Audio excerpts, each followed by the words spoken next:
Bengal governor Anand Bose లీలలు కూడా బయటకు వస్తున్నాయి. గవర్నర్ బంగళాలో పనిచేస్తున్న ఒక మహిళ కాంట్రాక్ట్ ఉద్యోగిని.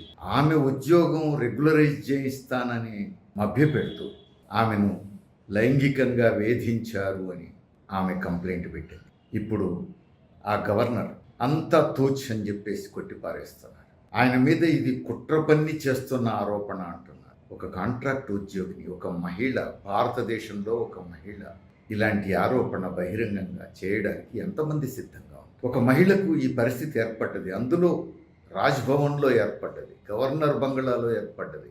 కాబట్టి సహజంగానే బెంగాల్ ఆర్థిక మంత్రి, ఆమె కూడా ఒక మహిళ కాబట్టి పోయి పరామర్శించడానికి, ఇతర ఉద్యోగులతో మాట్లాడడానికి సహజంగానే ప్రయత్నించాలి.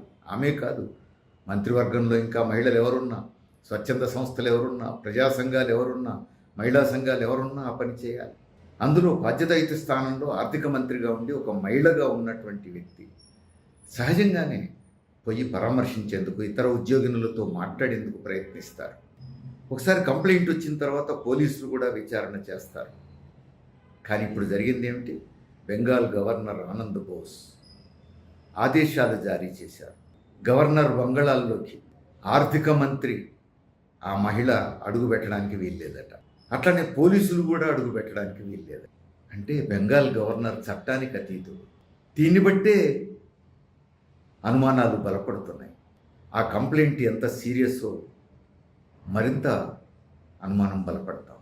లేకపోతే ఆర్థిక మంత్రి లోపలికి రావద్దని ఆదేశాలు జారీ చేయడం ఏంటి? పోలీసులు విచారణ జరపకుండా తన గవర్నర్ స్థానాన్ని దుర్వినియోగం చేయటం తెరిచిన పుస్తకంలాగా ఉండాలి కదా. బాధ్యతాయుతమైన స్థానంలో ఉన్నటువంటి వ్యక్తి గవర్నర్, విచారణ జరపండి అని చెప్పి సవాల్ను స్వీకరించాలి కదా.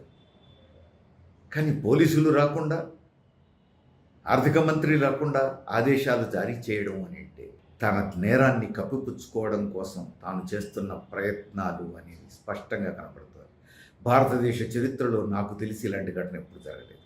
ఒక గవర్నర్ మీద ఆరోపణ ఇట్లాంటిది రావటం, ఆ ఆరోపణ నుంచి తప్పించుకునేందుకు మంత్రిని కానీ పోలీసులను కానీ గవర్నర్ బంగళాలోకి రాకుండా ఆదేశాలు జారీ చేయడం. గతంలో కూడా యూపీఏ పాలనలో కూడా ఒక గవర్నర్ మీద ఆరోపణలు వచ్చినాయి, విచారణ జరిగింది. కానీ ఈ రూపంలో బరి తెగించి పోలీసులు కానీ మంత్రి కానీ గవర్నర్ బంగళాలోకి రావద్దు అని చెప్పి ఆదేశాలు జారీ చేయడం మొదటిసారి వింటున్నాం. అంటే ఎన్ని రోజులు దాక్కుంటారు ఆయన గవర్నర్ బంగ్లాలో?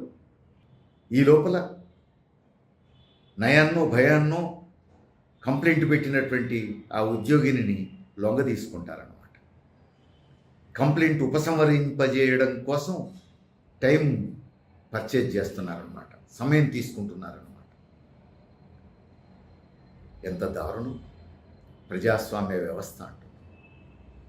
కేంద్రంలో బీజేపీ ప్రభుత్వం గవర్నర్గా నామినేట్ చేసిన వ్యక్తి ఆనంద్ బోస్ ఇప్పుడు బెంగాల్లో గవర్నర్ బంగ్లాను ముఖ్యమంత్రి బంగ్లాకు సమాంతర వ్యవస్థను నడుపుతున్నాడు. ఆయన బీజేపీ ఏజెంటులాగా, కేంద్ర ప్రభుత్వ ఏజెంటులాగా పనిచేస్తున్నాడు.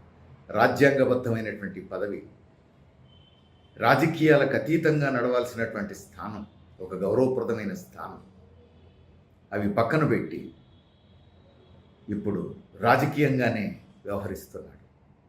చూసాం మనం తెలంగాణలో కూడా తమిళిసై గవర్నర్గా ఉన్నప్పుడు రాజ్భవన్లో ప్రెస్ కాన్ఫరెన్స్ పెట్టి సవాల్ విసిరింది, మనం చూసాం. ఇది ప్రగతి భవన్ కాదు, రాజ్భవన్ అని సవాళ్లు విసిరింది. బహిరంగంగా ప్రెస్ కాన్ఫరెన్స్లో సవాళ్లు విసిరారు. అంటే ముఖ్యమంత్రి, ఎన్నికైనటువంటి ముఖ్యమంత్రికి పోటీగా గవర్నరు ముఖ్యమంత్రికి ఒక ప్యారలల్ ప్రభుత్వంలాగా సవాళ్లు విసిరినటువంటి స్థితి మనం చూసాం. ఆమె గవర్నర్ కాకముందు తమిళనాడు బీజేపీ అధ్యక్షురాలు, డైరెక్ట్గా తీసుకొచ్చి గవర్నర్గా బాధ్యతల్లో పెట్టారు. ఆమె ఇంకా బీజేపీ తమిళనాడు అధ్యక్షురాల్లాగానే భావిస్తూ వ్యవహరించారు. ఇక్కడ బీజేపీ నాయకురాల్లాగానే పనిచేశారు, మనం చూసాం. ఇప్పుడు మళ్ళీ పూర్వాశ్రమంలోకి వెళ్ళిపోయారు. మళ్ళా బీజేపీ నాయకురాలుగా ఇప్పుడు పనిచేస్తున్నారు. వారి ఇష్టం, చేయొచ్చు. కానీ గవర్నర్ స్థానంలో ఉన్నప్పుడు గవర్నర్ స్థానాన్ని గౌరవించాలి. అదొక రాజ్యాంగ పదవి, రాజ్యాంగబద్ధమైనటువంటి పదవి. దాన్ని గౌరవించాలి, దాని విలువను కాపాడాలి. కానీ గవర్నర్ స్థానంలో ఉండి ప్రభుత్వ ఏజెంట్గా, ప్రధానమంత్రి ఏజెంట్గా, బీజేపీ ఏజెంట్గా పనిచేయడమే పొరపాటు. ఇప్పుడు బెంగాల్ గవర్నరు తొడగొట్టి సవాల్ చేస్తున్నారు రాష్ట్ర ప్రభుత్వాన్ని, తృణమూల్ కాంగ్రెస్ నాయకత్వాన్ని. అనేక సందర్భాల్లో మనం చూసాం. రాజకీయంగానే ఎదుర్కొంటున్నారు, ఆయన దాడులు చేస్తున్నారు, ఆరోపణలు చేస్తున్నారు. తాను గవర్నర్ అనే విషయం మర్చిపోయారు. తాను ఒక ఆర్ఎస్ఎస్ వ్యక్తి లేదా బీజేపీ నాయకుడా అన్నట్టుగా వ్యవహరిస్తున్నారు. అలాంటి వ్యక్తి నన్ను ఎవరేం చేస్తారు, కేంద్ర ప్రభుత్వమే నాకు అండగా ఉందనుకున్నాడేమో. ఈరోజు గవర్నర్ బంగ్లాలో ఉన్న మహిళను వేధించాడనేది కంప్లైంట్ వచ్చేసి, మరి ఈమె ఒక్కదాన్నే వేధించారా, ఇంకెవరినైనా వేధించారా?